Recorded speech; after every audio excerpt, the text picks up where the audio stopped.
Welcome to Unfuck Your Legal Marketing, the show where we get brutally honest about marketing, business, and the messy middle of making it all work. I'm Gary Johnson, marketing coach, strategist, and professional BS detector for attorneys and business owners who are tired of doing what everyone else does. Around here, we skip the fluff. We have real conversations, real insights, and maybe a few F-bombs along the way. So let's get into it. Today's guest brings big brand marketing experience into the world of video for attorneys. Sarah Allen, who is a dear friend of mine, has held leadership roles in companies like Old Navy, Banana Republic, and eBay, where she actually managed businesses totaling over $500 million in revenue. She later transitioned into entrepreneurship, starting up her own and really working with attorneys to help them use video to build stuff like trust, save time, grow revenue. And I'll give you a great example of this. She has a system, which we're going to be talking about, called the educational video system, where she helped one of her clients generate over $1 million in revenue just from that one client. So I'm really excited about having her on there because this video is near and dear to my heart. Sarah, welcome to Unfuck Your Legal Marketing. Thank you, Gary. What a warm welcome. You're such a great hype man. Whenever I need some encouragement, I'm coming on your podcast. I'm like, wow, that was really kind. Thank you. So first question for you. You've led massive brands and then shifted into entrepreneurship. What made you decide to focus in on video specifically? Yeah, that's a great question, Gary. Two things. Okay. So the first was data. I'm a very analytical person, actually. And the Brand Builders group did an incredible study on the power of personal branding. Now, some people think about personal branding as just kind of this vague thing that you should do, but they actually drilled down to like quantifiable reasons that you should do it. And one of the statistics made me want to go after video, which was 63% of Americans are more likely to buy from you if you have a personal brand. Whoa. Hold on. Yeah. Say that again. So this study that the Brand Builders group did on personal branding found that 63% of Americans are more likely to buy from you if you have a personal brand. And so with that, when I was thinking about working with small business owners, I'm like, okay, well, this is who I want to serve. How can I help people build their personal brands? And video, it was just, in my opinion, video is the main way that you can really build a personal brand in the most efficient way in 2026. So that was really the first thing, data. And then the second thing was I am just a fan in general of doing higher barrier to entry marketing activities. So wait, are videos high barrier of entry? Higher. They are. Yes, they are. Because I find that attorneys, like any attorney law firm, can just throw money at Google AdWords or on Yelp, right? Yep. And there is a subset of folks that are really willing on a consistent basis to build a body of work. And when I think about what's really going to set law firms up for success in the future, it's that. So I would say those are the two things, Gary, that really made me focus on video. Why do you think that there is such a big barrier of entry with video? Because you can literally turn on your phone, start recording with a great camera. So it's not like, oh, I need all the equipment. And that's the barrier of entry. Yeah. So why is there such a huge barrier? Okay, so I do think with a lot of attorneys, they're in this hamster wheel of time for money. Yes. Right. And so it's like, I need to get my billable hours in. And this is not going to be a billable hour. And so a lot of attorneys are not necessarily business people. And it's funny because I actually find that the attorneys that I work with are kind of more entrepreneurs than lawyers. I mean, they are lawyers, but so I think that there is, I think the barrier is attorneys just get bogged down with work that they should probably be delegating to other people, which is not my area of expertise, but it's what I see consistently in clients that are able to like really do this on a consistent basis. And I also think, Gary, just like with everything in life, we need to have proper expectations for ourselves, right? And I think with video and how high achievers attorneys are, I mean, I'm not a sports person, but they just want to hit home runs, right? Yeah. Like right out of the gate. Like I'm going to be awesome at this. And more than likely, you're not going to be. And that's okay. Yeah. Your first couple times in front of the video camera and in front of your phone even, it's going to be uncomfortable. It's like riding a bike for the first time. Yeah. It's uncomfortable. And let me just say, uncomfortable isn't bad. And so I think that there's this space that attorneys struggle with. It's like, I don't want to do it unless I'm going to be able to hit a home run. Yeah. And I just think video is a skill, just like anything else. Like before we press record, you and I were talking about sales skills. It's just about getting those reps in. I think also a lot of attorneys think, oh, that's just not my personality. Like I don't have like a good camera presence. And it can be learned. There are people that are going to be more extroverted than introverted, right? Yep. Energetically. But it's just a game of repetition. Yeah. And I never thought about the whole thing of they want to be great at everything that they do. Because they're highly scrutinized. Right. Attorneys are. And they're like, I don't want to put something out there that is not perfect. Even though when they started practicing the law, they weren't perfect. That's why they probably worked for a large firm, grinded it out, learned the business of law and how to practice law, right? Totally. But I never thought about the video of being, I want this thing to be perfect. I mean, I've heard so many times that people are like, I hate how I look. I hate how I sound. And I go, yeah, we all do. I hate how I sound. I hate how I look. Yeah. But I still show up. I still do my videos every single week. Like rinse and repeat, right? Totally. But I never thought about that's the barrier of entry to get into this because unless it's perfect, unless I'm paying a commercial grade videography company to come in and do a $40,000 shoot. Yeah. That has B-roll and drones and models and makeup, commercial, I'm not going to do anything at all. Totally. And the specific scrutiny that my clients are worried about is from their peers, right? From their colleagues. Yeah. And what's interesting to me is there are these things in life that hold us back that aren't even true, right? Yeah. A lot of my clients haven't received scrutiny from their colleagues. They've received gratitude.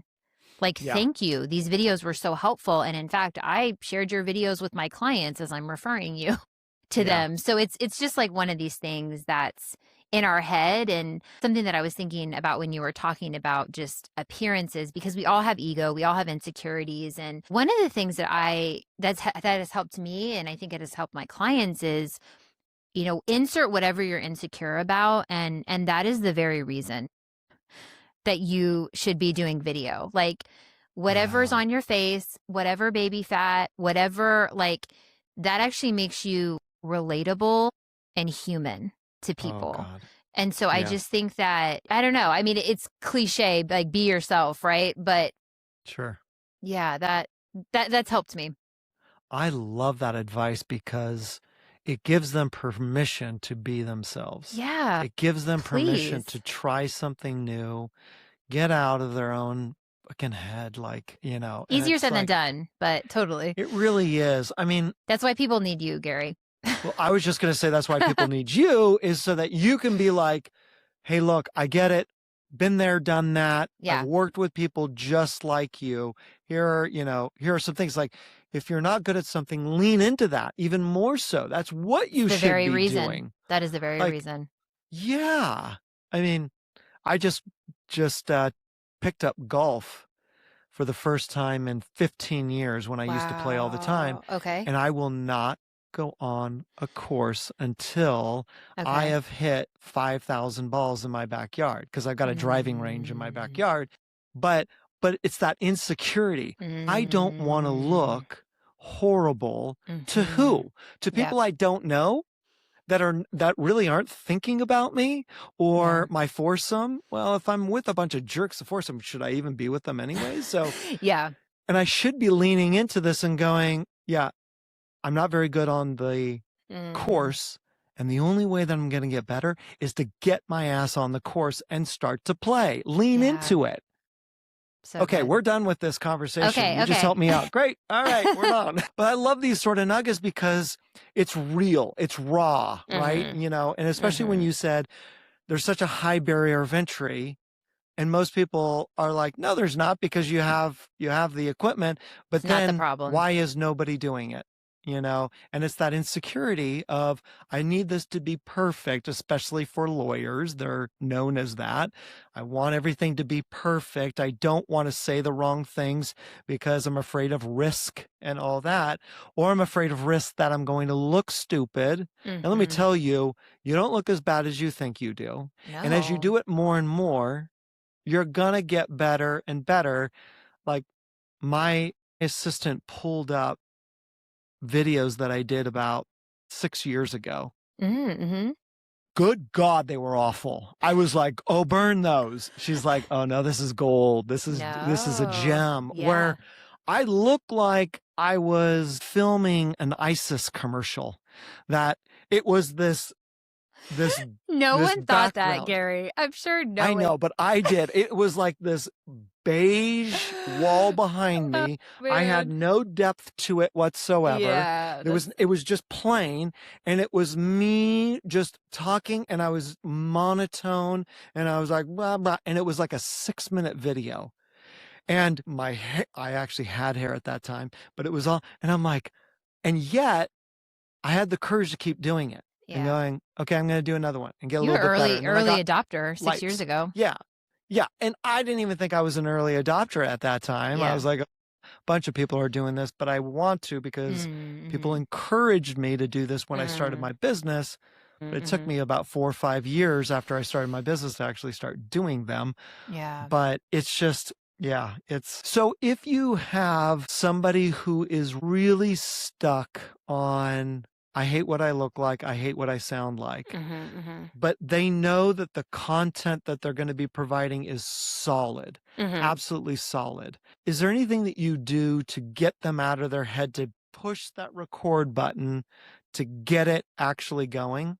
Yeah, totally. I mean, I think for my clients, the fact that I'm showing up and we're going to do the thing helps, right? Like, I don't leave it to my clients' devices to just record the video on their own. I think there's some inherent pressure there of like, oh, I hired somebody and, you know, like I need to do it. So I think that there's definitely that energy. But I would say, I will say doing the work ahead of time of actually thinking about the way that you're going to communicate your message is incredibly important, right? Dive a little bit more into that. Yes. So in my opinion, preparation really does build confidence, right? Yeah. Because I think that a lot of attorneys want to be clever and not necessarily clear, right? Oh my God, yeah. Clear over clever any day of the week. And so I think when you're able to go, you know, basic video on, you know, how I would help someone navigate a divorce, or like what you need to know, it should be very important for that attorney to sit down and go, okay, how would I walk a 7-year-old through this? How do I think about just being super clear? And I just think that clarity actually, it just brings people, like, it makes people more confident, because a lot of attorneys they're good at their craft, right? Yep. But it doesn't necessarily mean you're a great communicator. Correct. Of what you do. And so I think that really builds a lot of confidence. And yeah, I mean, I think that those things have really helped. And I think it just helps that in working with people, you need a team. You can't just do it on your own, in my opinion. And so I think that like having to show up for a team also motivates people. When you say team, what type of people would be on the team? So there's different levels, right? Depending on where you're at in your business. I would say at minimum, you really need an assistant to just help. Like, so once you've pressed record and it's done, like they can edit it, they can come up with a good thumbnail, they can help you with all the uploading and stuff like that, like the post-production stuff. Also, if your assistant can lead or make you do a brainstorming session about what you guys are going to talk about, how to, come up with some scripting where you can do several videos, film several videos at once. I think that is really, really helpful in terms of being consistent.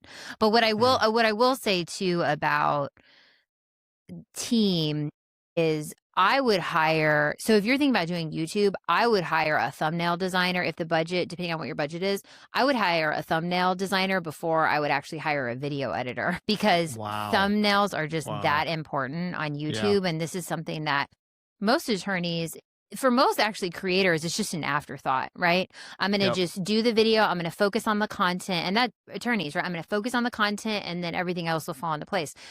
No, it just doesn't, it doesn't work like that, because platforms like YouTube's actually more of a packaging platform than a video platform, right? And so when I say package, I'm talking about the thumbnail, I'm talking about that first 30 seconds and the title. And so, depending on where your budget's at or the skill set of your assistant, I would highly recommend getting a thumbnail designer, because that's what makes people click on the video in the first place. Right, because if they don't click, nobody sees it. If nobody sees it, your information is just sitting in a drawer. It's sitting in a drawer. And the challenge with that, in the beginning, it's like, oh gosh, it's good that no one's watching, because you're going to get better. Like, it's not even in a bad way. It's just like, thank God that nobody came to that webinar, because, oh man, or whatever it is, in the best way possible. I mean, I'm literally talking to myself because I've been there, but you don't get data too. Like, if people aren't listening on YouTube, there's all this great data that you can get to learn and to just grow. Yeah. Which is why you got into business, because you're like, with video, because you're like, I'm a data queen. I love data.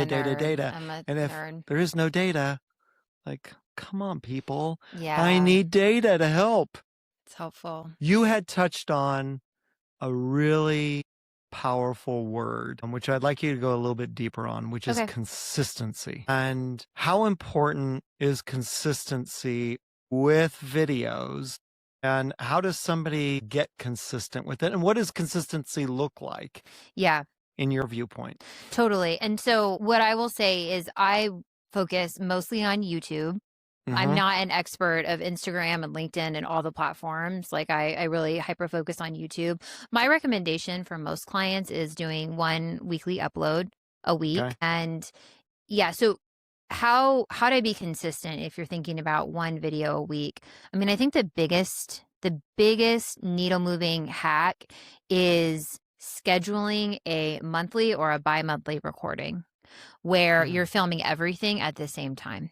Oh, yeah. Yep. So even today, I filmed a podcast right before this, right? I'm like, okay, I got the room set, everything. Okay, so we're going to do a couple today, right? Yep. Just energetically, it's so helpful. And then just like picking that consistent time a month. Maybe it's on a Friday morning where you don't have as many meetings, and figuring out, when is my energy the best? For most people, it's going to be in the morning before the day has, gotten away from you. So I think that it's incredibly, consistency is really important, but it's like, why it's helpful is you put your videos out there, and then you start to get feedback, and you can augment and change things. I think doing the same thing over and over and expecting different results is like insane, right? So we have to grow and we have to change. But I would say, just really getting that solid recording session, and then having an assistant that helps you is very important. And I think that is a stress reliever, because if you record 4 videos all at once, you got a month, you're done. Like, you're finished. So you don't have to think about it. Because I think one of the biggest mistakes that a lot of attorneys make with content, whether it's video or it's other content, is that they write or do the videos once a week. So they have the consistency of Yeah. week, but that is so stressful because all of a sudden we get inundated with a bunch of work. What's the And first life. thing we're going to stop? Yeah. And that becomes the uncomfortable task. yes. And then I'm not consistent. And then what Yeah. happens when you're not consistent? Yeah. You don't get the right data. You're not making the right decisions. The algorithm doesn't like you anymore. People are showing up and going, where's her video? Yeah. She used to post every Wednesday. Yeah. Now I don't see it. Oh, she must not be doing this anymore. And Yeah. you're like, no. I just got busy. People Yeah. don't care about you getting busy. They Yeah. want to know that you're going to show up consistently and add value to them with your content, whether it's educational, it's entertaining, something, that's going to be like, okay, but I love that idea of the monthly, let's get together, with their assistant who understands the data and understands the post-production, pre-production. It's write the scripts beforehand, Yeah. all that. Bullet points, like doesn't need to Yeah. be word for word. Just Yeah. And then Go ahead. Go ahead. No, go ahead. No, what I would say too is along with the packaging, having a great thumbnail and title is important to do in the pre-production, meaning even before. Like the creators that are creating videos at the highest level on YouTube, they will not record a video until the thumbnail is done. Whoa, hold on. They don't do this thumbnail after, they do it before. Yeah. And the what'd you call it? The title. Yeah. They're thinking about the title, like that package, right? The title, the thumbnail, and that first 30 seconds. So because they understand that this is how you win on YouTube, right? Obviously you need to be a good communicator and all that good stuff, but like Sure. this is really how people start to find you and are interested in clicking on your videos. So I just can't express that enough. And I will also say, I heard on a podcast, this communicator was talking about with public speaking and communication in general, you really want to focus on design versus delivery, right?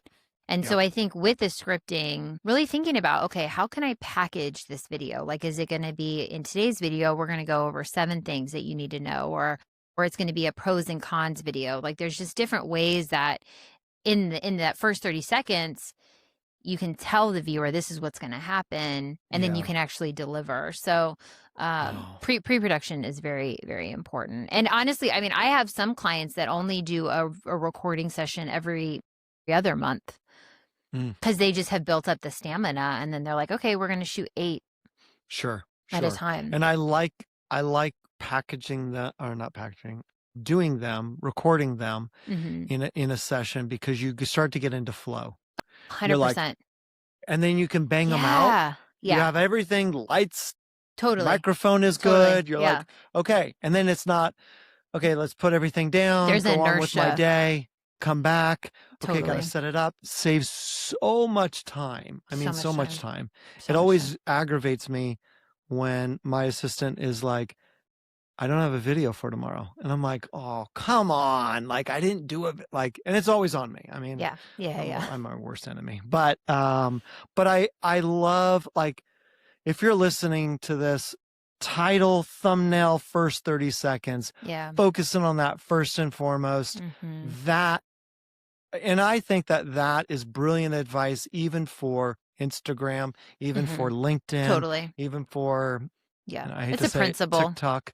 It is. It is that pre-production, but that also goes to increasing their confidence too. Totally. Right? Because you said preparation allows you to become more confident, which you need that confidence when you hit that record button. You've got to, like, okay, here's the time to go, it's go time. Totally. Do you subscribe to teleprompter or no teleprompter?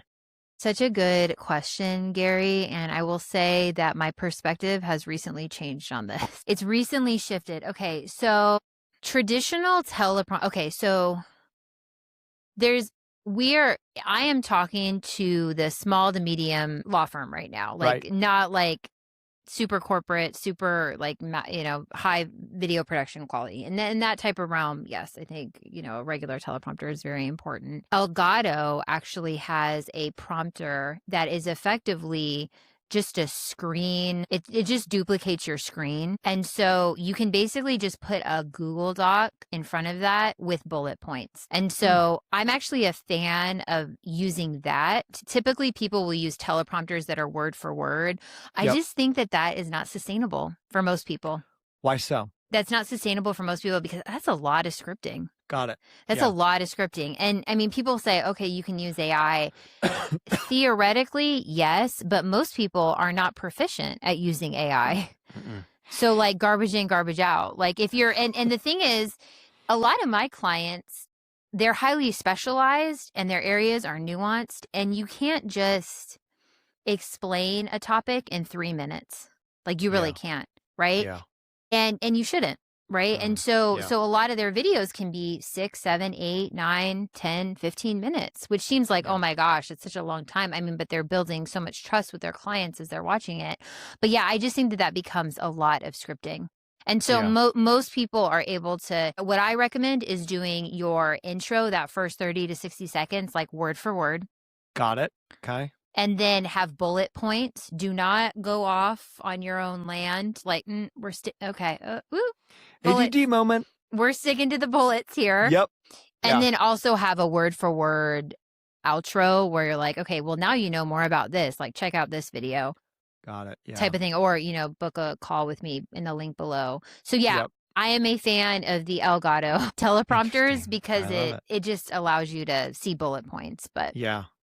It's not necessary. It's not, it really just depends on, I've seen clients go either way. The last thing I'll say, what I've seen, if they've got their bullet points and the scripts, sometimes the shoots can go faster, which makes it better for them. Sure. Because, what I have found is it all depends on the individual. And it has really nothing to do with intelligence, because I've used teleprompters for some of my clients and I'm like, what are you doing? Yeah. Because they're doing one of these. And so we want to make sure that we got, and you're like, what are you doing? You sound monotone. You sound like you're reading. Your eyes are going back and forth. I just fell asleep listening to you. Oh my God, exactly. Yeah. And I'm like, and so I'm like, okay, let's just riff off of it. Yeah. And they're clean. They're straight to it. And then I have others that it's like, no. I just want bullet points that we put and they go off on tangents and they're like all over. And then the post-production is so much work. Right. Because it's just trying to cobble crap together. And then you give them a teleprompter and they're brilliant. Yeah. And they get it right the first time. They're like, boom, and it's like, so, anybody who's listening, try both and see what works for you, because what works for somebody else may work for you and vice versa. You got to try them out, to see. But if you could just riff and just speak super fantastic, that's great. But if you're like me, who's got really bad ADD, I've got to have things scripted. Otherwise, I'm talking about, the Denver Broncos and how great they were. And that has nothing to do with networking, and it's like, what are you doing? Like, I'm like, oh, it just reminded me. I was at a event, and you're like, really? Yeah, keep it tight. Keep it tight. So speaking of keeping it tight, what do you for YouTube lengthwise? Is there a certain thing? Because like on TikTok and Instagram, they want them short, like real short to the point. But I know some people on YouTube say short, good. It also transfers over. You can put them on the different mediums. But then others are like, I do 15-minute videos every single time, and they get a killing on it. Like lots of views, lots of comments, a lot of engagement. Is there a sweet spot, within that? Yeah, it's a really good question, because I think before answering, I always like to take a step back with a question like that, because it's important to identify how you make your money, right? Yeah. So a lot of people that want to create and that do create short form content on like a YouTube, They're creators. That's their business, right? Got it. Meaning YouTube pays them or brands pay them to get views, basically, right? That's their business model. Okay. So most of the people that I work with, that you work with, the attorneys that are listening to this podcast, they're business owners. Yeah. That's how they make their money, right? Yeah. And this is just an incredibly important distinction, right? Because if you're a business owner, it's less about the amount of views and it's more about how much of the video did they watch, right? And that's retention, right? Because that's actually one of the king analytics, or one of the key metrics that YouTube really looks at, like how long do people watch, right? I would much rather, I would much rather one of my clients get a few hundred views, maybe 100, maybe even 200 views, where people watched most of the video, more than 50%, than like 15,000 where they watched 30 seconds, right? Yep. So I think that, so that's like the first part of my answer. And I would say I am a fan of just going longer on videos. Really? Because there's going to be less competition, honestly, with longer. Okay. I mean, I just think there's such a space, even right now, for video podcasting. I mean, it's like blowing up. And I mean, people are really clients are really needing to hear a lot of content before they're choosing you, right? Yes. As an attorney. So I think that you need to make the video concise, and that you don't want to be like going on and tangential. But I think that a lot of the people that I work with, it takes a while. It's a nuanced topic. So I wouldn't so to answer your question though, but most of my clients are doing videos that are north of 6 or 7, 8 minutes. Wow. Okay. Yeah. Wow. Yeah. Go longer. I love how you differentiated, a quote unquote influencer with the business owner. It's just different. It is, and yet we're the influencers are just smashing us in the face. So we go, we need to do what they're doing. Right. Where you're like, no, you don't. You're not going to be making money off of your YouTube channel. So why are you doing the same things that they're doing? You need to be doing it this way so that people can understand what the hell is up in your head. And then they pay you $800 an hour because they are confident that you will be able to get them whatever that they need, and they're willing to pay that type of money, as opposed to, I see this person jumping around and making a bunch of noise for 30 seconds. And it's like, yeah, it's entertaining, but is that what I want from my lawyer?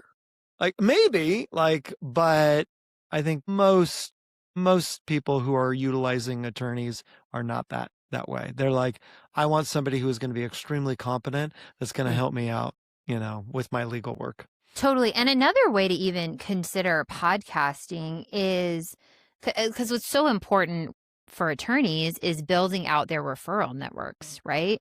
So even having a podcast that's relevant to their colleagues is actually a really interesting thing. That's not necessarily going to be a client facing, where maybe I'm, attorney has a client or a tax expert on, and they're going to go deep. And, a client facing version of that might be, I talk to a tax expert, so you don't have to type of thing. But that's in my opinion, easy way to just have a conversation. You don't have to be as scripted and as prepared, but yeah, I love that. Okay, so you started out with saying data, love data. If you were talking to an attorney right now on this, what data do you recommend that they start tracking to understand, is this working, is it not working? What metrics should they be looking at? Well, so the first thing I would say is you really want to invest in video for about a year before you can get like consistent information. Like that's about what I would say. You can absolutely look at data prior to that. Yeah. But I think data, like simple data, like am I actually making my recording sessions happen, right? Yeah. Like I said I was going to do it on tomorrow. Did I do it? Yeah. Right? Yeah. I think the most important metric on YouTube, and I've alluded to this, is retention time.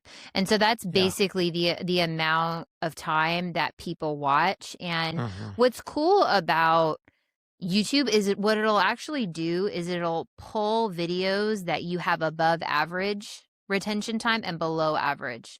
And so those are really? great videos to absorb and study because you'll Yep. start to see themes, right?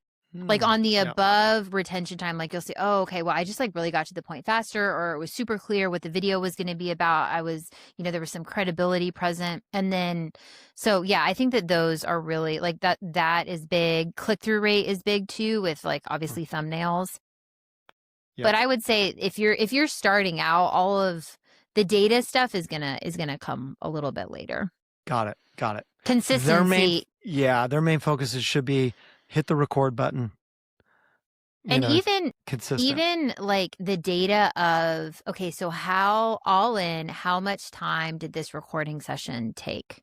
How much energy did this take from me? Okay. And then tracking that over time, I think that that's really important data because ideally it's getting easier for you and you're able to offload more so you can keep that flywheel going and make it sustainable. It's so true. One thing that I always recommend is you got a process to shoot a video. Make sure that you document that process. Yes. Because you're going to have these days where you're going to go, oh, I forgot to turn on my mic. Oh, I just did this video and I've got no sound. But it allows you to go into just, I'm ready. I'm going. And that, go. Can I say something about that, Gary? I would highly recommend, if people can, to just create your setup and then don't touch anything. Like at your desk. Good point. And literally, I mean, what I've been telling people is just when you upgrade your iPhone, just leave that iPhone at your desk and have that be your webcam or have that be what you're recording on. So you have your light, you have everything. So you don't have to feel like there's that inertia of, okay, we got to get everything set up. So investing like $1,000, $2,000 in just like a really great desk setup could be pivotal for your business. Oh, I love this. Yeah. God, Sarah, this has just been amazing. I mean, absolutely amazing. And key points on this for those that are listening. Make sure you use a teleprompter. She's a huge fan. Do it. No, I'm kidding. But look at the data. And to go back to the beginning, 63% of individuals are more likely to buy from people who have a personal brand. And there's a big barrier of entry, mostly between our ears. That's the barrier of entry to get into this. But knowing that a lot of people don't do it should make you excited about getting in there and making sure that you're consistent, making sure that you are clear with your messaging out there. Rehearse, be prepared, make sure your thumbnail, your title, and the first 30 seconds, do that before you record. Have an assistant who can help you with pre and post production. If you need to use ChatGPT, great. Length 6 to 7 minutes, but see what works for you. And when you're looking at the analytics, try to first and foremost focus in on the retention and also the click-through, and everything else will come through. I freaking love this. Thank you. I mean, absolutely. This has Thanks been for having so me. Amazing. So if somebody wants to get a hold of you, I'm actually putting all of your contact information in the show notes. Great. Awesome. So look at the show notes.